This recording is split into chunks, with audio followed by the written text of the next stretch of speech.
ಹೇ ಸೀತಾರಾಮ್ನ ಭಾರತದ ಮಾತುಗೆ ಸ್ವಾಗತ. ನಾನು ನಿಧಿ ರಾಠೋಡ್. ಇದೀಗ ಮೊದಲಿಗೆ ಹೆಡ್ಲೈನ್ಸ್.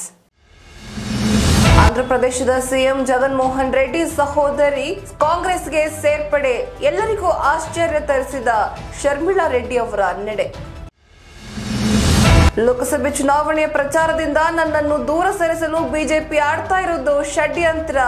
ಹೊಸ ಮದ್ಯ ನೀತಿಯಲ್ಲಿ ಯಾವುದೇ ಅಕ್ರಮ ನಡೆದಿಲ್ಲ ಎಂದ ಕೇಜ್ರಿವಾಲ್. ತೆಲಂಗಾಣ ಸಿಎಂ ರೇವಂತ್ ರೆಡ್ಡಿ ಜೊತೆ ಕರಣ್ ಅದಾನಿಯ ಮಾತುಕತೆ ಟ್ರೋಲ್ಗೆ ಕಾರಣವಾಗ್ತಾ ಇದೆ ಈ ಭೇಟಿ. ಬನ್ನಿ ಇದೀಗ ಸುದ್ದಿಗಳ ವಿವರವನ್ನ ನೋಡೋಣ. ಮೊದಲನೇದಾಗಿ ಜಗನ್ ಮೋಹನ್ ರೆಡ್ಡಿ ಅವರ ಸಹೋದರಿ ವೈಎಸ್ ಶರ್ಮಿಳಾ ಅವರು ಇದೀಗ ಕಾಂಗ್ರೆಸ್ ಜೊತೆಗೆ ವಿಲೀನ ಆಗೋದಕ್ಕೆ ಹೋಗ್ತಾ ಇದ್ದಾರೆ. ಅವರು ನಡೆಸ್ತಾ ಇದ್ದಂತಹ YSRCP ಅನ್ನುವಂತಹ ಪಕ್ಷ ಏನಿತ್ತು, ಇವರು ಸಂಸ್ಥಾಪನೆ ಮಾಡಿ ಮುನ್ನಡೆಸ್ಕೊಂಡು ಹೋಗ್ತಾ ಇದ್ದಂತಹ ಪಕ್ಷ ಇದೀಗ ಕಾಂಗ್ರೆಸ್ ಜೊತೆಗೆ ವಿಲೀನಗೊಳಿಸೋದಕ್ಕೆ ಮುಂದಾಗ್ತಾ ಇದ್ದಾರೆ. ಈ ಮುಂಚೆನೂ ಕೂಡ ಅಂದ್ರೆ ತೆಲಂಗಾಣದಲ್ಲಿ ನಡೀತಾ ಇರುವಂತಹ ಎಲೆಕ್ಷನ್ಗೂ ಮುಂಚೆಯೂ ಕೂಡ ಇಂತಹದ್ದೇ ಗಾಳಿ ಸುದ್ದಿಗಳು ಅಥವಾ ಊಹಾಪೋಹಗಳು ಹರಿದಾಡ್ತಾ ಇದ್ವು. ಆದ್ರೆ ಯಾವುದೇ ಸ್ಪಷ್ಟತೆ ಸಿಕ್ಕಿರ್ಲಿಲ್ಲ. ಇದೀಗ ಆ ಒಂದು ಊಹಾಪೋಹಗಳಿಗೆ ತೆರೆ ಬಿದ್ದಿದೆ. ಹೌದು ಅನ್ನುವಂತಹ ಮಾತು ಇಲ್ಲೆಡೆ ಈಗ ಖಚಿತವಾಗ್ತಾ ಇದೆ. ಶರ್ಮಿಳಾ ಅವರು ಇದೀಗ ಕಾಂಗ್ರೆಸ್ನ ಜೊತೆಗೆ ಸೇರ್ಪಡೆ ಆಗೋದಕ್ಕೆ ಸಜ್ಜಾಗಿದ್ದಾರೆ. ಇದೀಗ ಮತ್ತೆ ಅವರು ದೆಹಲಿಗೆ ತೆರಳಿರೋದು ಸಾಕಷ್ಟು ಕುತೂಹಲಕ್ಕೆ ಕಾರಣವಾಗ್ತಾ ಇದೆ.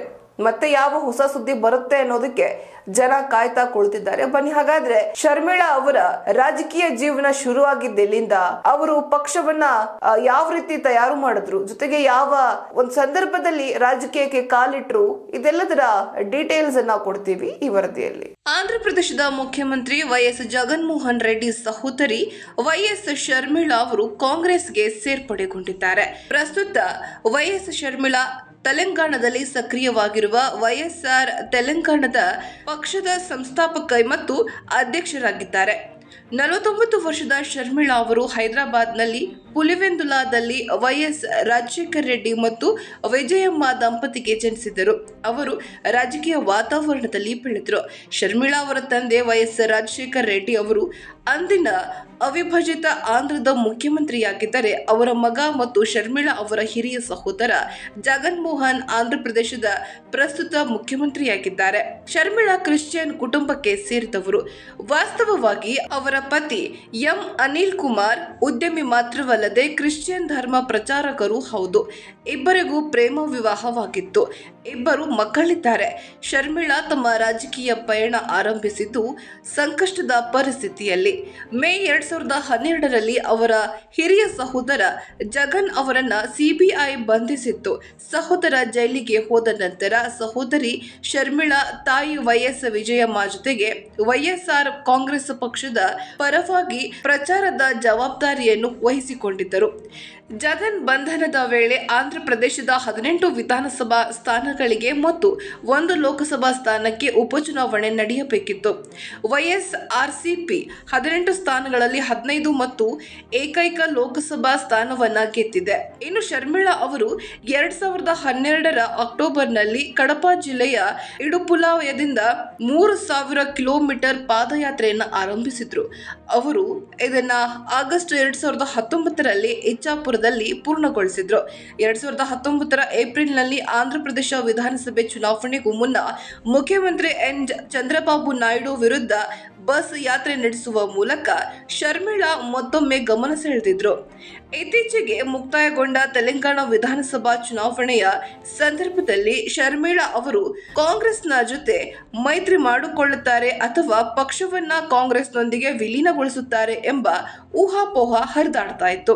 2023ರ ಸೆಪ್ಟೆಂಬರ್ನಲ್ಲಿ ಶರ್ಮಿಳಾ ಅವರು ಕಾಂಗ್ರೆಸ್ ಸಂಸದೀಯ ಪಕ್ಷದ ಮುಖ್ಯಸ್ಥೆ ಸೋನಿಯಾ ಗಾಂಧಿ ಮತ್ತು ಪಕ್ಷದ ಮಾಜಿ ರಾಷ್ಟ್ರೀಯ ಅಧ್ಯಕ್ಷ ರಾಹುಲ್ ಗಾಂಧಿ ಅವರನ್ನ ಭೇಟಿ ಮಾಡಿದ್ರು. ಆಗ ವಿಲೀನದ ಕುರಿತು ಕಾಂಗ್ರೆಸ್ ಪ್ರಧಾನ ಕಾರ್ಯದರ್ಶಿ KC ವೇಣುಗೋಪಾಲ್ ಅವರನ್ನ ಕೇಳಿದಾಗ, ಇದು ಅತ್ಯಂತ ಸೌಹಾರ್ದಯುತ ಭೇಟಿಯಾಗಿತ್ತು, ಇದು ತುಂಬಾ ಒಳ್ಳೆಯ ಸಭೆಯಾಗಿತ್ತು, ಉಳಿದಂತೆ ನೀವು ಕಾದು ನೋಡಿ ಎಂದು ಹಾರಿಕೆ ಉತ್ತರವನ್ನ ನೀಡಿದ್ರು.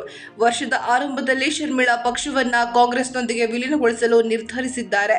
ಇದನ್ಮಧ್ಯೆ YS ಶರ್ಮಿಳಾ ಬುಧವಾರ ದೆಹಲಿಗೆ ತೆರಳಿದ್ದಾರೆ.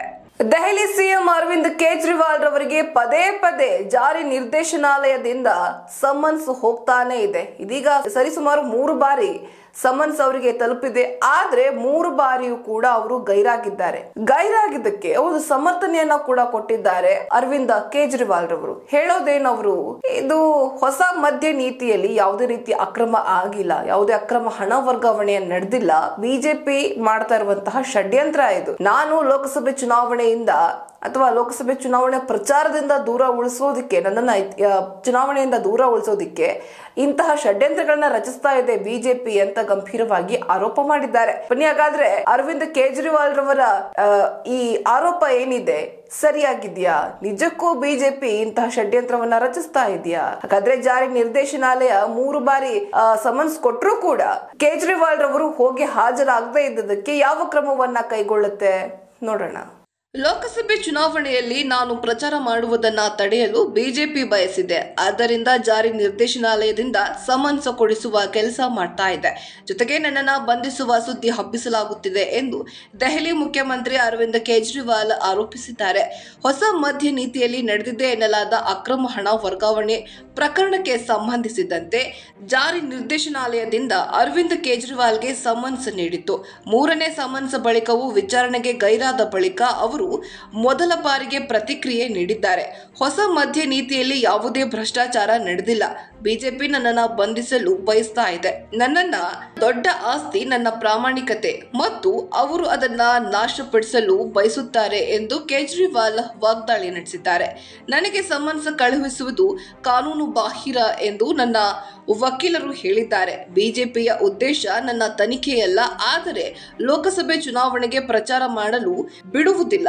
ಅವರು ತನಿಖೆಯ ನೆಪದಲ್ಲಿ ನನ್ನನ್ನು ಕರೆದು ನಂತರ ನನ್ನನ್ನು ಬಂಧಿಸಲು ಬಯಸುತ್ತಾರೆ ಎಂದು ದೆಹಲಿ ಮುಖ್ಯಮಂತ್ರಿ ಹೇಳಿದ್ದಾರೆ. ಇನ್ನು ಜಾರಿ ನಿರ್ದೇಶನಾಲಯವು ಕೇಜ್ರಿವಾಲ್ ಅವರು ಏಜೆನ್ಸಿಯ ಮುಂದೆ ಹಾಜರಾಗಲು ನಿರಾಕರಿಸಿದ ಬಗ್ಗೆ ಕಳುಹಿಸಿದ ಉತ್ತರವನ್ನ ಇಡೀ ಪರಿಶೀಲಿಸುತ್ತಿದೆ ಮತ್ತು ಅಬಕಾರಿ ನೀತಿ ಪ್ರಕರಣದಲ್ಲಿ ತನಿಖೆಗೆ ಸಹಕರಿಸಲು ಕೇಜ್ರಿವಾಲ್ ಅವರಿಗೆ 4ನೇ ಸಮನ್ಸ್ ನೀಡುವ ಸಾಧ್ಯತೆ ಇದೆ. ತೆಲಂಗಾಣದ ಸಿಎಂ ರೇವಂತ್ ರೆಡ್ಡಿ ಜೊತೆಗೆ ಗೌತಮ್ ಅದಾನಿಯವರ ಪುತ್ರ ಕರಣ್ ಅದಾನಿ ಅವರು ಮಾತುಕತೆಯನ್ನ ನಡೆಸಿದ್ದಾರೆ. ಏರೋಸ್ಪೇಸ್ ಪಾರ್ಕ್ಗೆ ಸಂಬಂಧಪಟ್ಟಂತೆ ಚರ್ಚೆಯನ್ನ ನಡೆಸಲಾಗಿದೆಯಂತೆ. ಇನ್ನು ಎಲ್ಲಾ ಕಡೆ ಕೂಡ ರಾಹುಲ್ ಗಾಂಧಿ ಅವರು, ಕಾಂಗ್ರೆಸ್ನವರು ಅದಾನಿ ಗ್ರೂಪ್ಗೆ ಪದೇ ಪದೇ ಒಂದ್ ರೀತಿ ಟ್ರೋಲ್ ಮಾಡ್ತಾ ಇರ್ತಾರೆ, ಟೀಕೆ ಮಾಡ್ತಾ ಇರ್ತಾರೆ, ವಾಗ್ದಾಳಿ ನಡೆಸ್ತಾ ಇರ್ತಾರೆ, ಸಿಟ್ಟನ್ನ ಹೊರ ಹಾಕ್ತಾ ಇರ್ತಾರೆ. ಅದಾನಿ ಗ್ರೂಪ್ ಹಂಗೆ ಹಿಂಗೆ ಅಂತೆಲ್ಲ ದೊಡ್ಡ ದೊಡ್ಡ ಮಾತುಗಳನ್ನ ಆಡ್ತಾ ಇರ್ತಾರೆ. ಆದ್ರೆ ಇದೀಗ ಕಾಂಗ್ರೆಸ್ ಪಕ್ಷದ ಜವಾಬ್ದಾರಿಯುತ ಸ್ಥಾನದಲ್ಲಿರುವ, ಅಂದ್ರೆ ಒಂದು ರಾಜ್ಯದ ಸಿಎಂ ಇದೀಗ ಕರಣ್ ಅದಾನಿ ಅವರನ್ನ ಭೇಟಿಯಾಗಿ ಒಂದು ಪ್ರಾಜೆಕ್ಟ್ ನ ಬಗ್ಗೆ ಮಾತುಕತೆ ನಡೆಸಿದ್ದಾರೆ ಅನ್ನುವಂಥದ್ದು ಎಲ್ಲರಿಗೂ ಒಂದ್ ರೀತಿ ನಗೆ ಪಾಟ್ಲಿಗೆ ಕಾರಣ ಆಗ್ಬಿಟ್ಟಿದೆ. ಕಾಂಗ್ರೆಸ್ ಅಂದ್ರೆ, ಅದರಲ್ಲೂ ರಾಹುಲ್ ಗಾಂಧಿ ಅವರಂದ್ರೆ, ನೋಡಿ ನಿಮ್ಮ ಪಕ್ಷದವರು ನಿಮಗೆ ಮರ್ಯಾದೆಯನ್ನ ಕೊಡೋದಿಲ್ಲ, ನಿಮ್ಗೆ ಗೌರವವನ್ನ ಕೊಡೋದಿಲ್ಲ, ನೀವು ಅದಾನಿ ಗ್ರೂಪ್ ವಿರುದ್ಧ ಅದೆಷ್ಟೇ ಹರಿಹಾಯ್ದ್ರು ಕೂಡ ಒಂದ್ ರೀತಿ ಅವ್ರ ಜೊತೆಗೆ ವ್ಯವಹಾರ ನಡೆಸ್ತಾ ಇದ್ದಾರೆ, ನಿಮ್ಮ ಪಕ್ಷದವರೇ ಅವ್ರ ಜೊತೆಗೆ ಕೈ ಜೋಡಿಸಿದ್ದಾರೆ ಅಂತ ಸಿಕ್ಕಾಪಟ್ಟೆ ಟ್ರೋಲ್ಗೂ ಕೂಡ ಕಾರಣ ಆಗ್ತಾ ಇದೆ. ಬನ್ನಿ ಹಾಗಾದ್ರೆ ಕರಣ್ ಅದಾನಿ ಮತ್ತು ರೇವಂತ್ ರೆಡ್ಡಿ ಅವರು ಒಟ್ಟಿಗೆ ಮೀಟ್ ಮಾಡಿದ್ ಯಾವುದಕ್ಕೆ, ಯಾವ ಪ್ರಾಜೆಕ್ಟ್ಗೋಸ್ಕರ, ಜೊತೆಗೆ ಈ ಬಗ್ಗೆ ಜನ ಏನ್ ಹೇಳ್ತಾ ಇದ್ದಾರೆ ಸಾಮಾಜಿಕ ಜಾಲತಾಣದಲ್ಲಿ, ಮತ್ತೆ ಯಾವ್ಯಾವ ಮಾತುಗಳು ಹರಿದಾಡ್ತಾ ಇದೆ, ಈ ಬಗ್ಗೆ ರಾಹುಲ್ ಗಾಂಧಿ ಅವರ ಪ್ರತಿಕ್ರಿಯೆ ಏನು ನೋಡೋಣ. ಅದಾನಿ ಸಮೂಹ ತೆಲಂಗಾಣ ಸಿಎಂ ರೇವಂತ್ ರೆಡ್ಡಿಯನ್ನ ಬುಧವಾರ ಭೇಟಿ ಮಾಡಿದ ಬೆನ್ನಲ್ಲೇ ಸಾಮಾಜಿಕ ಜಾಲತಾಣದಲ್ಲಿ ಕಾಂಗ್ರೆಸ್ ವಿರುದ್ಧ ಟ್ರೋಲ್ ಆರಂಭವಾಗಿದೆ. ಚುನಾವಣಾ ಭಾಷಣದಲ್ಲಿ, ಸಂಸತ್ ಕಲಾಪದಲ್ಲಿ ಅದಾನಿ ಕಂಪನಿ ವಿರುದ್ಧ ಕಾಂಗ್ರೆಸ್ ನಾಯಕರು ಟೀಕೆ ಮಾಡುತ್ತಲೇ ಇರ್ತಾರೆ. ಆದ್ರೆ ಈಗ ಗೌತಮ್ ಅದಾನಿ ಅವರ ಪುತ್ರ ಕರಣ್ ಅದಾನಿ ಅವರು ರೇವಂತ್ ರೆಡ್ಡಿ ಅವರ ಜೊತೆ ಡೇಟಾ ಸೆಂಟರ್ ಮತ್ತು ಏರೋಸ್ಪೇಸ್ ಪಾರ್ಕ್ ನಿರ್ಮಾಣ ಹೂಡಿಕೆ ಸಂಬಂಧ ಮಾತುಕತೆ ನಡೆಸಿದ್ದಾರೆ. ಅದಾನಿ ಪೋರ್ಟ್ ಮತ್ತು SEZ ಕಂಪನಿಯ ಸಿಇಒ ಆಗಿರುವ ಕರಣ್ ಅದಾನಿ ಅವರು ರೇವಂತ್ ರೆಡ್ಡಿ ಜೊತೆಗಿನ ಮಾತುಕತೆ ವಿಚಾರ ಹೊರ ಬರ್ತಾ ಇದ್ದಂತೆ ಸಾಮಾಜಿಕ ಜಾಲತಾಣದಲ್ಲಿ ನೆಟ್ಟಗೆರು ಕಾಂಗ್ರೆಸ್ ನಾಯಕರನ್ನ ಪ್ರಶ್ನೆ ಮಾಡ್ತಾ ಇದ್ದಾರೆ. ರಾಹುಲ್ ಗಾಂಧಿ ಅವರು ಗೌತಮ್ ಅದಾನಿ ಅವರ ವಿರುದ್ಧ ನಿರಂತರ ವಾಗ್ದಾಳಿ ನಡೆಸುತ್ತಾ ಇದ್ರೆ, ಇತ್ತ ತೆಲಂಗಾಣ ಸಿಎಂ ಅವರು ಗೌತಮ್ ಅದಾನಿ ಅವರ ಪುತ್ರ ಕರಣ್ ಅದಾನಿ ಜೊತೆ ಮಾತನಾಡುತ್ತಾರೆ ಎಂದು ಟ್ರೋಲ್ ಮಾಡ್ತಾ ಇದ್ದಾರೆ. ಕಾಂಗ್ರೆಸ್ ಬೂಟಾಟಿಕೆಗೆ ಇದೊಂದು ಉತ್ತಮ ಉದಾಹರಣೆ ಅಂತಲೂ ಕೂಡ ರಾಹುಲ್ ಗಾಂಧಿ ಅವರಿಗೆ ಸುಪ್ರೀಂ ಕೋರ್ಟ್ ನಲ್ಲಿ ಮಾತ್ರವಲ್ಲ, ಪಕ್ಷದಲ್ಲೇ ಅವರಿಗೆ ಹಿನ್ನಡೆ ಆಗ್ತಾ ಇದ್ದು, ಅವರ ಮಾತಿಗೆ ಕಾಂಗ್ರೆಸ್ ನಲ್ಲೇ ಯಾರು ಗೌರವ ನೀಡ್ತಾ ಇಲ್ಲ ಎಂದು ಅಭಿಪ್ರಾಯವನ್ನ ವಿಚಾರವನ್ನ ಹಂಚಿಕೊಳ್ತಾ ಇದ್ದಾರೆ. ಇವಿಷ್ಟು ಇವತ್ತಿನ ಭಾರತದ ಮಾತಿನ ಸುದ್ದಿಗಳು. ಮತ್ತಷ್ಟು ಭಾರತೀಯ ಸುದ್ದಿಗಳೊಂದಿಗೆ ಮತ್ತಷ್ಟು ಅಪ್ಡೇಟ್ಸ್ ನೊಂದಿಗೆ ತಮ್ಮನ್ನ ಮತ್ತೆ ಭೇಟಿ ಆಗ್ತೀನಿ. ಅಲ್ಲಿವರೆಗೂ ನೋಡ್ತಾ ಇರಿ ಹೇ ಸೀತಾರಾಮ್, ಇದು ಸತ್ಯದ ಕೈಗನ್ನಡಿ.